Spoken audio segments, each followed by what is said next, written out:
Salam saudaraku, selamat pagi. Semoga kita semua dalam keadaan sehat dan penuh sukacita dalam Tuhan.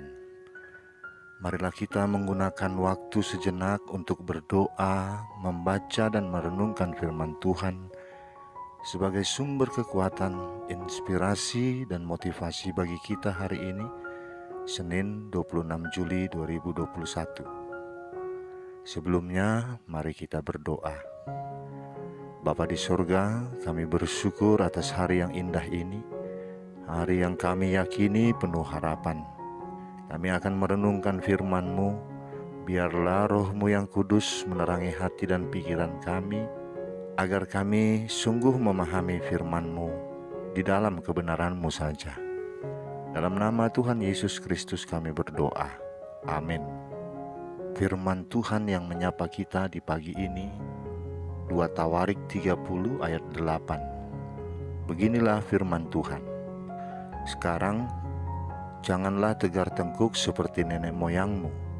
Serahkanlah dirimu untuk Tuhan dan datanglah ke tempat kudus yang telah dikuduskannya untuk selama-lamanya. Serta beribadalah untuk Tuhan Allahmu, agar murkanya yang menyala-nyala undur daripadamu. Demikian firman Tuhan. Saudaraku, Hizkia adalah Raja Yehuda yang dikenal sebagai raja yang takut akan Tuhan. Kesalehan dan ketaatan Hizkia berlawanan dengan sejumlah besar nenek moyangnya, apalagi jika dibandingkan dengan kemurtatan ayahnya Ahaz yang tunduk kepada situasi.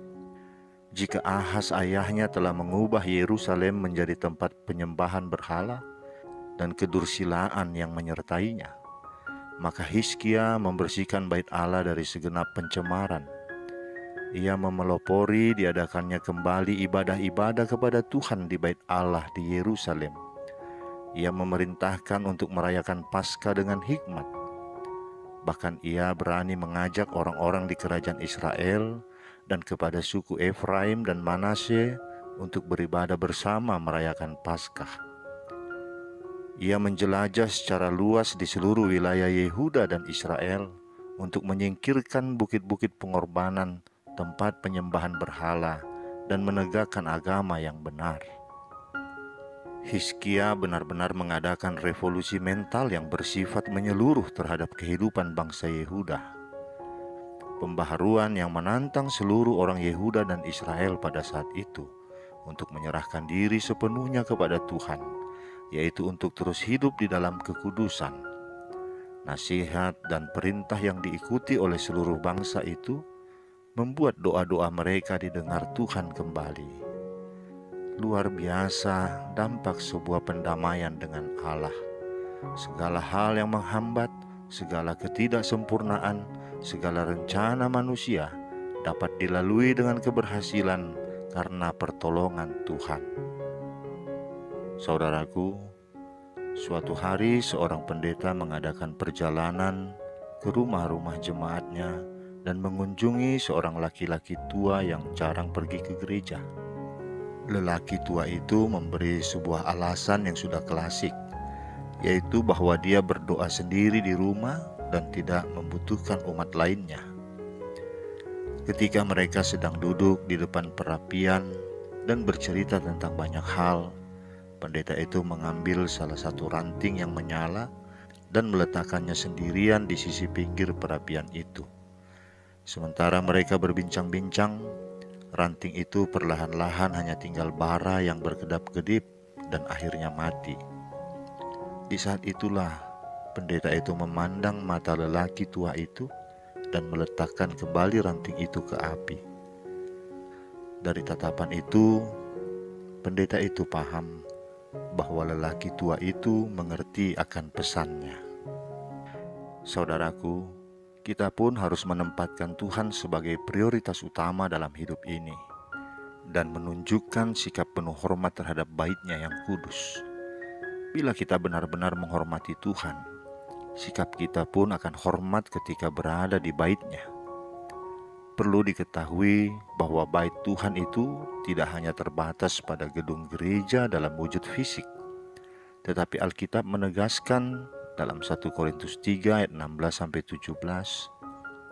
Tidak tahukah kamu bahwa kamu adalah bait Allah dan bahwa roh Allah diam di dalam kamu? Jika ada orang yang membinasakan bait Allah, maka Allah akan membinasakan dia. Sebab bait Allah adalah kudus dan bait Allah itu ialah kamu.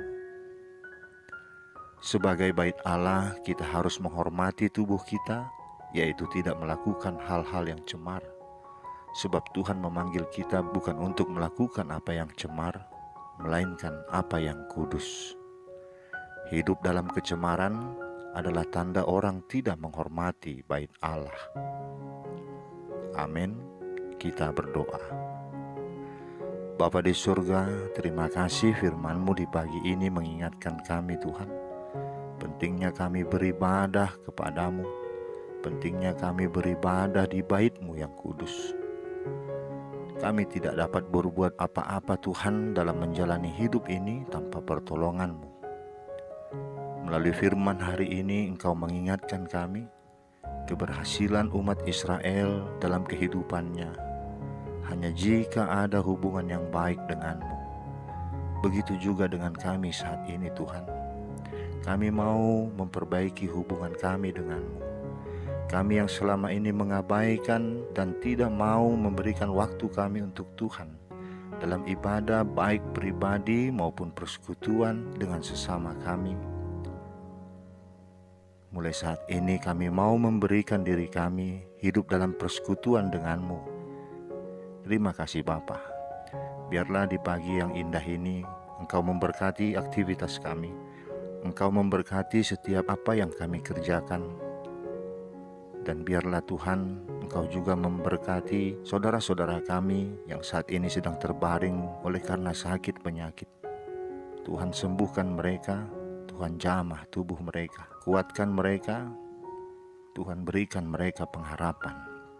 Kami juga mau berdoa untuk saudara-saudara kami yang di dalam pergumulan. Tuhan ingatkan mereka, Engkau Allah yang baik ada buat mereka. Terima kasih Bapa. Dengarkanlah doa kami ini yang kami alaskan hanya dalam nama anak-Mu Tuhan Yesus Kristus Juru Selamat kami yang hidup. Amin. Selamat beraktivitas saudaraku. Tuhan memberkati kita. Shalom.